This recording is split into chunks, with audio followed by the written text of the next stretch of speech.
Hello everyone. तो कैसे हो आप सब? आई होप आप सब अच्छे ही होंगे। तो आज मैं आप सबके साथ अपनी एक सक्सेस स्टोरी शेयर करने जा रही हूँ। एक्चुअली ये स्टोरी ना मतलब बहुत पहले ही मुझे मिल चुकी थी, पर मेरा ध्यान नहीं था इस पर और मैं इसको मैनिफेस्ट करना चाह नहीं रही थी, पर ये मैनिफेस्ट हो गई है। तो कल रात को ना मैं ग्रैटिट्यूड जर्नल लिख रही थी। उस वक्त मेरा ध्यान आया कि अरे यार, इसको तो मैंने मैनिफेस्ट कर लिया है। एक्चुअली मैं ग्रैटिट्यूड इसलिए लिख रही थी, कल का मेरा टॉपिक था स्टडी एंड करियर, तो स्टडी और करियर से रिलेटेड ही है। तो मेरी स्टोरी ये है ना कि मैं एक एग्ज़ाम की प्रिपरेशन करती हूँ, जो एग्ज़ाम अक्टूबर में है। तो मैं और मेरा भाई हम दोनों घर पर रहते हैं। और तो होता ये है ना कि मेरा भाई दिन भर घर में फ़ोन चलाते रहता है, चाहे वो मूवी देखेगा, रील्स देखेगा, तो उसकी वॉल्यूम ना एकदम फुल करके देखता है। फुल एकदम फुल तो नहीं, पर हाँ उसकी वॉल्यूम हाई रहती है, जिस वजह से ना मैं दूसरे रूम में भी रहूँ ना तो उसकी आवाज़ मेरे कानों तक जाती है और मैं ना स्टडी अच्छे से नहीं कर पाती थी। इसके अलावा अगर मुझे मेडिटेशन करना है, अफर्मेशंस करना है, या लिटरली मैं प्रेयर भी कर रही हूँ ना, तो उसकी आवाज़ से मुझे बहुत डिस्टर्बेंस होती थी और बहुत फ्रस्ट्रेटेड हो जाती थी। फिर मैं स्टडी भी कर नहीं पाती थी। तो मैंने ना जस्ट ऐसे ही घर के काम करते करते सोचा था ना कि अगर ये पूरे दिन भर ना घर से बाहर रहे ना तो कितना अच्छा होगा। मैं अपनी स्टडी और अपने बाकी के टास्क ना बहुत अच्छे से कर पाऊँगी। और जस्ट बोला बोला भी नहीं यार, मतलब माइंड में ना इंटेंशन रखा कि अगर मेरा भाई घर से पूरे दिन बाहर रहे ना तो मज़ा ही आ जाएगा। और फिर क्या होता है ना कि मेरे एग्ज़ाम शुरू हो जाते हैं लास्ट सेमेस्टर के, तो मैं एग्ज़ाम में बिज़ी हो जाती हूँ।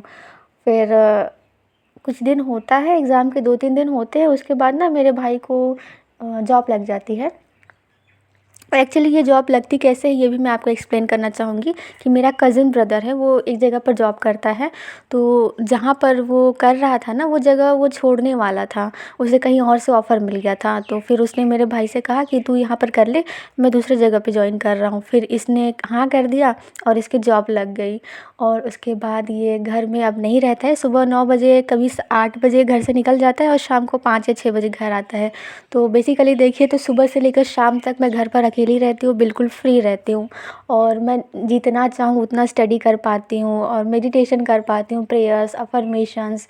मतलब बेसिकली आप देखो ना तो मेडिटेशन है, अफर्मेशंस है, ये सब करने के लिए ना आपको थोड़ी प्राइवेसी चाहिए, जो कि मुझे घर पर मिल नहीं पा रही थी। और मैंने जस्ट माइंड में इंटेंशन रखा और मेरे भाई की जॉब लग गई और मुझे वो प्राइवेट टाइम मिलने लगा है। घर में अब मस्त शांति होती है। और देखिए, आप ये भी देख रहे होंगे कि अभी कुछ दिन से मैं वीडियोस ज़्यादा अपलोड कर रही हूँ। उसका रीज़न भी यही है कि मेरा भाई घर में रहता नहीं है, तो मुझे अकेले टाइम मिल जाता है, तो मैं वीडियोस भी बना पाती हूँ। तो यही है मेरी सक्सेस स्टोरी। और अगर हम इसको लॉ ऑफ अजम्पशन के नज़रिए से देखें तो मैं इसको इस तरह से एक्सप्लेन कर सकती हूँ कि मैंने ना थॉट ट्रांसमिशन किया है, क्योंकि मैंने अफ़र्मेशन नहीं बोला इसके लिए, ना कोई टेक्निक की। मैंने जस्ट अपने माइंड में सोचा था कि अगर वो पूरे दिन घर से बाहर रहे ना तो मज़ा ही आ जाए। और ये थॉट मेरे भाई के माइंड में गया होगा और यही थॉट मेरे कज़िन ब्रदर के माइंड में भी गया होगा।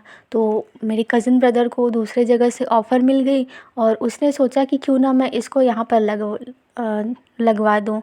उसके बाद फिर मेरे भाई को उसने कहा और वो मान गया, फिर उसकी भी जॉब लग गई। तो कहीं न कहीं मेरा ये जो थॉट था कि अगर मेरा भाई पूरे दिन घर से बाहर रहे तो मज़ा आ जाएगा, तो यही है इसका एक्सप्लेनेशन कि बेसिकली ये मेरी सक्सेस स्टोरी थॉट ट्रांसमिशन की है। थॉट ट्रांसमिशन कैसे होता है और आप इसको डेलिबरेटली कैसे कर सकते हो, इसके लिए मैं आगे वीडियोस लेकर आऊँगी। तो यही थी मेरी सक्सेस स्टोरी।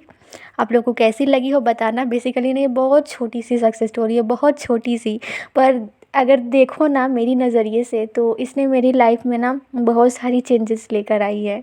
इसलिए मैं बहुत ज़्यादा खुश हूँ और दिल से यूनिवर्स का ग्रैटिट्यूड करती हूँ। Thank you so much universe, thank you so much.